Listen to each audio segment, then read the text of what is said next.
السلام عليكم ورحمة الله وبركاته. معكم حسام الدين حسن، طالب بمدينة زويل للعلوم والتكنولوجيا. أنا بفضل الله كنت من العشر الأوائل على الثانوية العامة سنة 2016، وحابب النهارده اشارك معاكم سر تفوقي. قبل ما اشارك سر تفوقي معاكم حابب اقول لكم انه مش لبتوع ثانويه عامه بس، لكن كمان لبتوع الجامعات.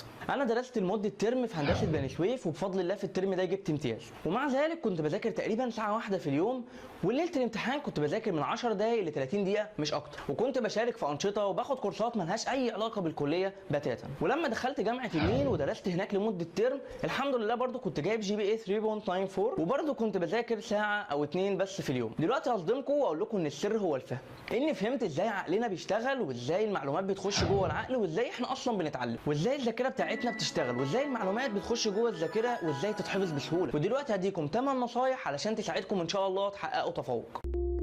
اول نصيحه، خلي هدفك واضح. انا مثلا كنت حابب اخش كليه هندسه، علشان كده قلت ان هدفي ان انا اجيب 100%، والحمد لله جبت 99%. دلوقتي انت عندك هدف واضح، عايز تخش كليه معينه او عايز تتخرج بتقدير معين، ابدا بقى ركز على الهدف ده. وبما انك هتركز على هدفك يبقى هتبعد عن اي حاجه تانية تشتتك انك توصل للهدف ده. بالرغم اني كنت جيمر وبلعب لعدد ساعات طويل جدا، الا لاني عندي هدف وعايز اركز عليه، وقفت كل ده وبعدت عن الكمبيوتر وبعدت عن الموبايل. طبعا ده ساعدني ان ارتب مكان مذاكرتي ويكون خالي من اي مشتتات. طبعا المشتتات دي ممكن تكون حاجات كتير جدا، ممكن تكون الموبايل، ممكن تكون الكمبيوتر، ممكن يكون اخواتك اللي بيلعبوا في البيت او تلفزيون او ايا كان. طول ما انت عندك هدف يبقى لازم تبعد عن كل ده، وانت بتذاكر ابعد عن اي مشتت، اعمل الموبايل سايلنت، واقفل اي كمبيوتر حواليك. وكمان مكان مذاكرتك لازم يكون اضاءه كويسه، تهويه كويسه. تاني نصيحه، ما تضغطش نفسك. هنا هنرفع شعار ذاكر بذكاء اكثر وجهد اقل، وده ان شاء الله تتعرفوا عليه في سلسله فيديوهات مع المدرب مرزوق الغنامي. ثالث نصيحه، دور على افضل طرق المذاكره اللي هتختصر لك وقت وتساعدك ان شاء الله توصل للتفوق اللي انت عايزه. انا عن نفسي كنت وما زلت بستخدم الخرائط الذهنيه، بعمل خريطه ذهنيه للمنهج بتاعي كله، وليله الامتحان براجع في 3 دقايق بس، وطبعا بفضل الله بخش الامتحان فاكر التفاصيل وبقدر ان انا اجيب درجه كويسه. طرق المذاكره كتير جدا، منها الخرائط الذهنيه ومنها الاكرونيمز، وفي طرق تانية كتير. ابحث على الطرق دي وتعلمها واستخدمها، واختار افضل طريقه او 2 او اكتر واستخدمهم. وهنا هنوه عن كورس الخرائط الذهنيه اللي على القناه عندنا، تقدر تتفرج عليه دلوقتي. رابع نصيحه، خد ملاحظات في الحصه او المحاضره. دي نصيحه مهمه جدا، وده لثلاث اسباب رئيسيه.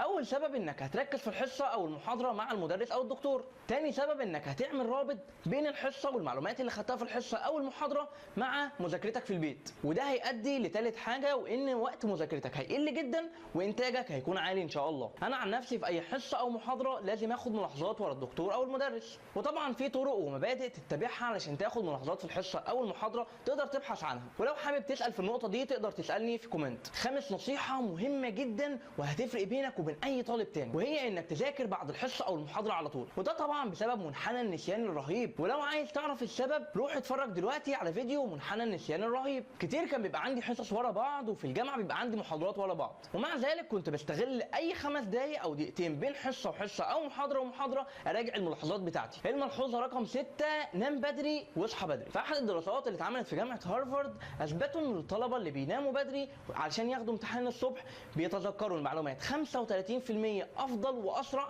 من الطلبه اللي بيسهروا علشان يذاكروا. وفي القران الكريم ربنا سبحانه وتعالى قال: وجعلنا الليل لباسا وجعلنا النهار معاشا. انا عن نفسي بصحى الساعه 7:22 دقيقه بالظبط، وطبعا اكيد هتستغرب ليه 7:22 دقيقه بالظبط، لان في احد الدراسات تم اثبات ان الوقت ده بالذات افضل وقت تصحى فيه، لانك بتصحى فايق وتقدر ان انت تكمل اليوم بنشاط عالي. سابع نصيحه، خليك واثق بنفسك. كان في ولد صغير في مره راح حديقه الحيوانات وشاف فيل كبير قوي مربوط بحبل ضعيف جدا، فسال الحارس ليه الفيل الكبير الضخم القوي ده ما يفكش بسهوله جدا من الحبل الضعيف ده. فالحارس ابتسم وقال له اصل هو صغير كان مربوط بسلسله قويه وحاول كتير جدا ان هو يفك، لكن ما قدرش وكان بيتعب وبيسبب له الم. فاستغرب الطفل وقال له طب دلوقتي هو كبير ودي مش سلسله حديد قويه، ده حبل ضعيف جدا. راح الحارس رد عليه وقال له مش المهم انت تبقى عارف ان هو قوي، المهم هو اللي يبقى عارف انه قوي. كتير جدا من الطلبه بيقول انا ذاكرتي ضعيفه، انا ما اقدرش احقق، انا ما اقدرش اعمل. كل الكلام ده غلط. انا ذاكرتي ضعيفه، دي بسمعها كتير. عارف حكايه الذاكره الضعيفه دي؟ انت عندك 150 مليار خليه عقليه، كل خليه عقليه فيها مليون سنابزز، كل سنابزز فيها مليون خليه ذاكره، اضرب مليون في مليون في 150 مليار، ده حجم الذاكره بتاعتك. ذاكرتك قويه وانت تقدر تحقق اللي انت عايزه. نصيحه رقم 8 والاخيره معانا النهارده، اختبر نفسك. هنا هشير لمبدا اسمه 30% read 70% recite. معنى المبدا ده انك تذاكر 30% من الوقت و70% تحاول تتذكر المعلومات دي وتشوف هي موجوده فين من الواقع وتحل عليها وتبدا تتمرن. الهدف الاساسي من التعلم بتاعنا ان المعلومات دي تفضل ثابته هنا ونبدا ان احنا نقدر نستخدمها. انا عن نفسي في ثانويه عامه كنت بجيب امتحان واعمل نفسي اكني في لجنه بالظبط، وبعد ما بخلص باخد الورق بتاعي واصححه واحط لنفسي درجه، وده طبعا بيفرق معانا كتير جدا.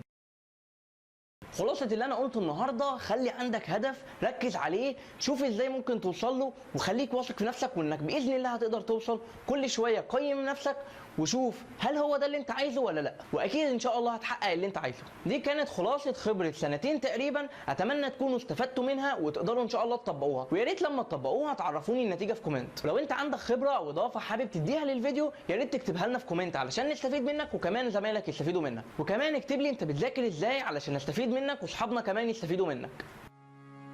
سألنا أصحابنا على جروب مكتبي ذاكر بذكاء إزاي بتذاكروا وتفاعلوا معانا جدا، واخترنا أفضل كومنتات عشان نعرضها عليكم. شكر خاص للي شاركوا معانا الأسبوع ده، وأنت كمان ابعت لنا بتذاكر إزاي علشان نعرض الطريقة بتاعتك في فيديوهاتنا الجاية.